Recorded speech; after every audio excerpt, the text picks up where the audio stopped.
नमस्कार, आप देख रहे हैं 10 सुगम। इस वक्त की बड़ी खबर, भंवरी देवी हत्याकांड में नया मोड़। हनुमान बेनीवाल की एंट्री ने सरकार की बढ़ाई मुश्किल है। हनुमान बेनीवाल ने सीबीआई जांच के साथ ही कई मांगों पर अब आपको बता दें कि सरकार से मांग कर दी है। दरअसल फलोदी जिले के लोहावट में हुए चर्चित भंवरी देवी हत्याकांड में एक बड़ा राजनीतिक मोड़ आ गया है। आइए नजर डालते हैं पूरी रिपोर्ट कार्ड पर, लेकिन उससे पहले अगर आप 10 सुगम पर पहली बार विजिट कर रहे हैं तो दोस्तों चैनल को जरूर से फॉलो कीजिएगा, और इसके साथ ही अगर आप भी चाहते हैं कि भंवरी देवी को न्याय मिले तो इस वीडियो को ज्यादा से ज्यादा शेयर करें, और इसके साथ ही कमेंट सेक्शन में न्याय योद्धा के लिए एक प्रतिक्रिया भी लिख देना। हनुमान बेनीवाल या एच भी लिख सकते हैं। दरअसल फलोदी जिले के लोहावट में हुए चर्चित भंवरी देवी हत्याकांड में एक नया मोड़ आया है। पिछले 5 दिनों से न्याय की मांग को लेकर धरना जारी था। इसी बीच राष्ट्रीय लोकतांत्रिक पार्टी के सुप्रीमो और नागौर से सांसद हनुमान बेनीवाल ने इस मामले में खुलकर सरकार को घेरा है। उन्होंने कानून व्यवस्था पर सवाल उठाते हुए निष्पक्ष जांच और दोषियों पर सख्त कार्रवाई की मांग की है। हनुमान बेनीवाल ने क्या कहा है और अब ये मामला किस दिशा में आगे बढ़ रहा है, इस पर भी हमारी नजर है। भंवरी देवी हत्याकांड को कई दिन बीत चुके हैं, लेकिन मुख्य आरोपी की गिरफ्तारी अब तक नहीं हो सकी है। उसका नाम उजागर तक नहीं हुआ है। इसी बीच सांसद हनुमान बेनीवाल ने सोशल मीडिया पर एक विस्तृत बयान जारी कर राज्य सरकार और राजस्थान की पुलिस की कार्य प्रणाली पर गंभीर सवाल खड़े कर दिया है। बेनीवाल ने कहा कि जंबेश्वर नगर में एक घर के बाहर सो रही एक महिला की निर्मम हत्याकांड और कई दिन बाद भी आरोपियों की गिरफ्तारी नहीं होना प्रदेश की बिगड़ती कानून व्यवस्था पर सवाल खड़ी करती है। उन्होंने यह भी कहा कि आंदोलन कर रहे लोगों के प्रति पुलिस का रवैया भी संतोषजनक नहीं दिखाई दे रहा है। सांसद ने बताया कि उन्होंने इस पूरे मामले को लेकर राजस्थान पुलिस के डीजीपी और जोधपुर रेंज के आईजी से तक फोन पर बात की है, यानी सीधे तौर पर कहें तो टेलीफोन पर उन्हें बात करके कहा है कि इस मामले में संज्ञान लो।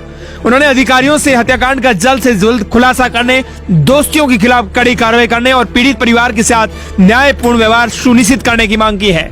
दरअसल पिछले कई दिनों से भंवरी देवी हत्याकांड को न्याय दिलाने पर धरने पर भी मौजूद लोग ये कह रहे थे कि जब न्याय योद्धा हनुमान बेनीवाल की एंट्री हो जाएंगी तो भंवरी देवी को न्याय जरूर मिलेगा। तो ऐसा ही हुआ। हनुमान बेनीवाल ने अब ट्वीट कर सरकार की मुश्किलें बढ़ा दी है। उन्होंने भजला सरकार को भी घेरा है।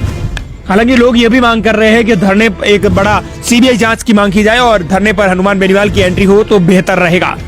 इसके साथ ही हनुमान बेनीवाल ने मुख्यमंत्री भजनलाल शर्मा पर भी निशाना साधा। उन्होंने कहा कि प्रदेश में लगातार बढ़ रहे जघन्य अपराध कानून व्यवस्था पर गंभीर सवाल खड़े कर रहे हैं। उनके अनुसार जब अपराधियों के मन के कानून का डर खत्म हो जाता है तब निर्दोष लोगों का घर के बाहर सोना भी सुरक्षित नहीं रह जाता।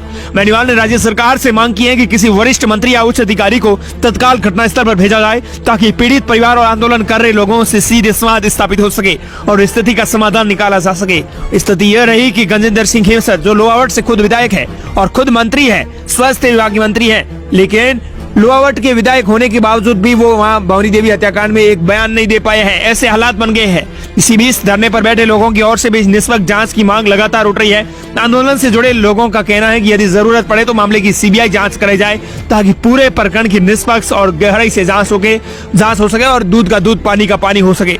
हालांकि इस संबंध में अंतिम निर्णय सरकार और संबंधित सक्षम प्राधिकरण के स्तर पर ही लिया जाएगा। धरना अब लगातार भी जारी है। बड़ी संख्या में ग्रामीण सामाजिक संगठन ये सीधे तौर पर मांग कर रहे हैं कि भंवरी देवी को न्याय मिले। हनुमान बेनीवाल ने भी कहा कि उनकी पार्टी पीड़ित परिवार और आंदोलनरत लोगों के साथ खड़ी रहेंगी और न्याय मिलने तक उनका समर्थन जारी रहेगा। भंवरी देवी हत्याकांड अब केवल एक आपराधिक जांच का मामला नहीं रह गया है, बल्कि ये कानून व्यवस्था और न्याय की मांग का बड़ा मुद्दा बनता जा रहा है। एक और पुलिस जांच जारी होने की बात करी है, वहीं दूसरे ओर धरना, जन आक्रोश और अब हनुमान बेनीवाल की खुली एंट्री ने इस मामले को नई राजनीतिक और सामाजिक चर्चा के केंद्र में ला दिया है।